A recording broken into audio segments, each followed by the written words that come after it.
Welcome back to the channel. Something a little different to the last few videos which have been focused on miniature games. We're now delving into some RPG stuff with Dungeons and Dragons and their latest module, Fizban's Treasury of Dragons. Now, as with all the current modules, there are two versions. You can get this nice looking one. Not to say the other isn't, but I think this one's slightly nicer. I do like the alternate covers. So I will flash the other one up in case you want to grab that. But those are the latest in the D&D stuff. We're going to go through this, break down what exactly you get in it, who the book is for, what you can expect to find in it, all the good stuff you want to know before purchasing it. Now, obviously the most important question, and one that might save some of you some time. So if you're just clicking on here to find out if you should buy it, okay? I think this is an incredible book. What it does, we need more of. I think they should do this for every monster.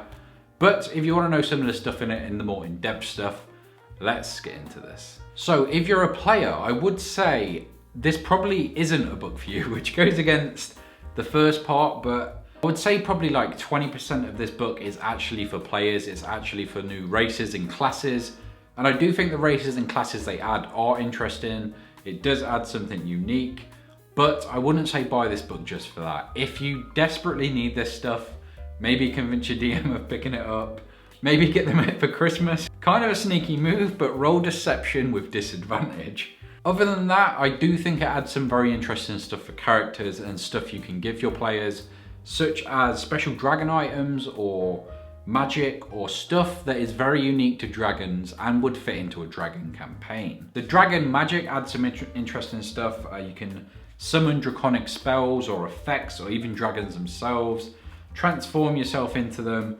It also does, and probably my favorite part of the player part of this book is the magical items. It adds a ton of very interesting and unique items for dragon campaigns or dragon fights, stuff to help you fight dragons or stuff you could steal from them. So I do think what it does well, especially for the player stuff, but even more so for the DM stuff, it enriches the world that you create with dragons in it. So dragons are obviously going to be a huge part of your campaign and probably the big bad. But this fills everything in around it. It answers those questions like, let's say for example, you've heavily crafted a dragon. When it talks, its head rocks back and forth, its tail slivers. You describe every aspect of it. You create the perfect encounter, but because you've spent so much of your time and effort creating this unique narrative for the dragon, you could potentially miss out on some other areas. So for any players, or I would say my game in particular, the battling, the fighting is very important, and it should be.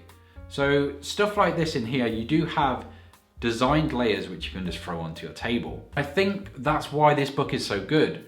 People obviously spend more time doing either the narrative or the actual design of the fight itself. Don't get me wrong, I am very much of the narrative side, but the fight itself has to be interesting. It can't just be throwing them against a stat block. Dragons are so hugely important in this game and so interesting, and this book truly delves into that.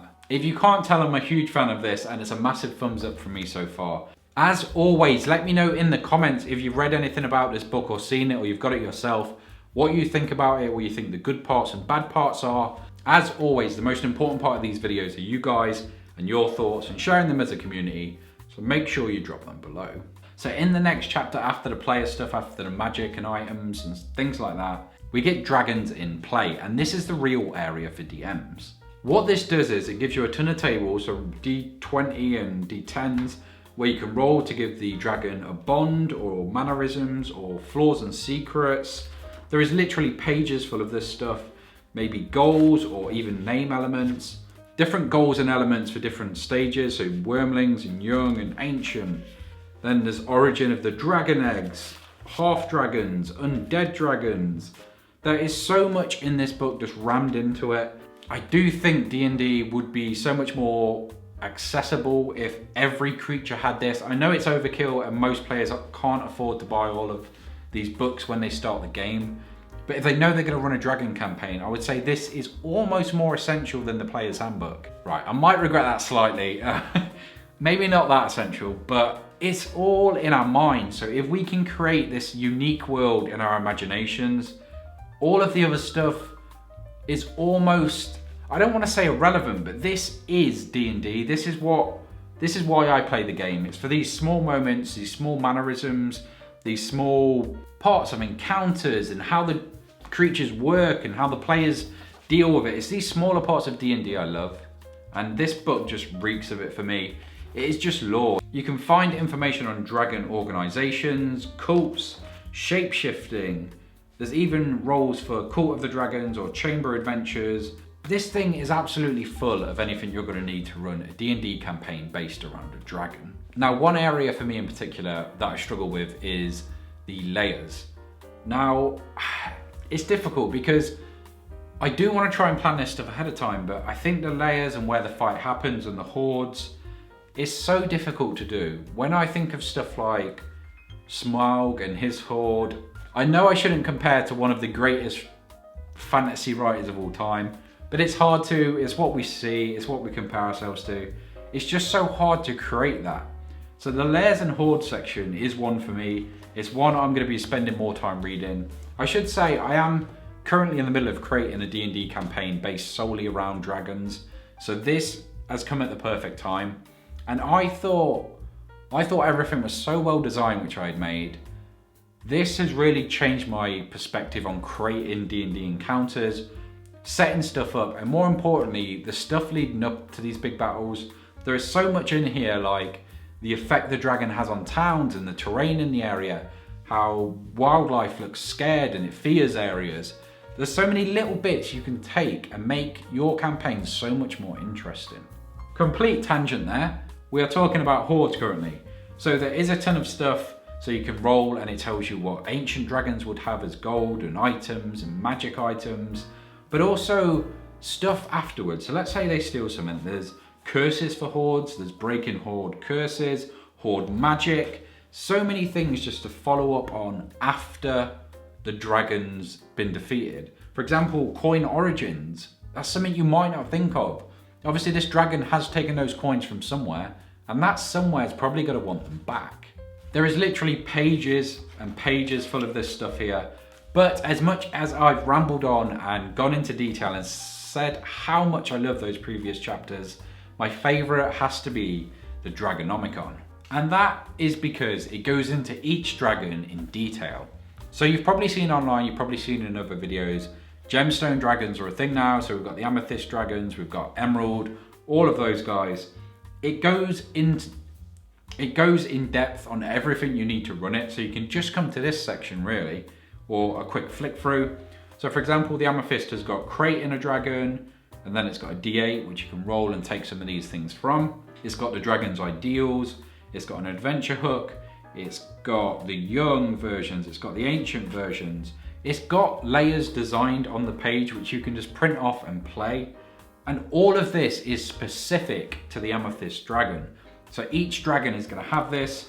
We flick on, we've got the black dragons. It's got the same stuff. When I say same stuff, I mean it's got how to create, how to add adventure hooks. But they're different. They're different for each dragon because each dragon is unique. And this section really drives that home. I think this is so important for any player trying to create a campaign around a dragon. Even if it's only the one and it's maybe a smaller boss at the start, this is just going to make it so much more impactful.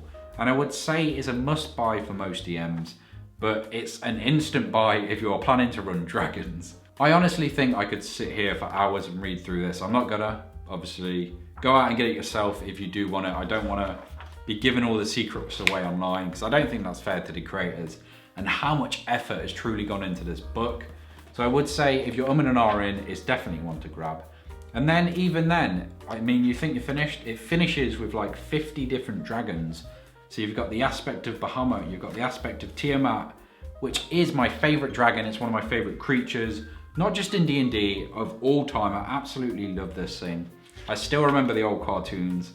But other than that, it's got stuff like a chromatic great worm, it's got a crystal dragon, it's got deep dragons, it's got shimmer dragons, it's got ghost dragons, metallic peacekeepers, and it's got I think the important thing of this section, although obviously all the gem dragons are great, the dragon turtles, all of that stuff, it adds other things. So it adds egg hunters, for example, so it could be stuff searching for these eggs, the dragon eggs, or it adds stuff to support the dragon. So something I found difficult in my campaign is I've basically been using kobolds and dragonkin just to help out the dragon and pad it out, because obviously it needs minions.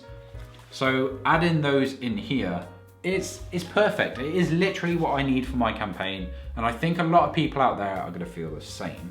Those are my opinions on this book. I absolutely adore it. I would say this is the most fun I've had reading a D&D module.